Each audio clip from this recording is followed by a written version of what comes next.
If you're already at university, or even if you're just at school and have already decided that you want to be a journalist, here are some ways you can make the most of your time to further your career.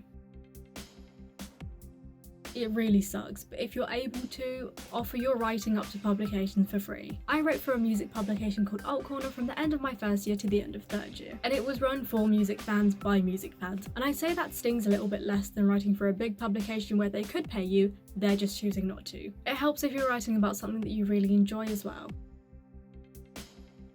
Whether that's a student magazine, a newsletter, a podcast, a radio show, little video snippets every week. If your university has resources, you might as well use them and get experience while you can. Also, it looks mega impressive on your CV if you say you started a whole entire thing on top of all your studying.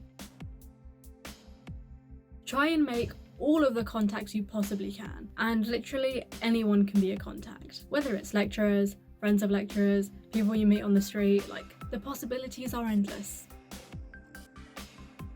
Another great thing to do, which I wish I had done, is write your stories for your assignments as if you were writing them for different publications. Because then after your assignment is done and you have your whole article, you can then maybe just go and pitch that to an organisation and get paid for your work. And obviously, as well as all the studying and work preparation, don't forget to have fun. As always, if you have any questions, leave them in the comments and I'll get back to you.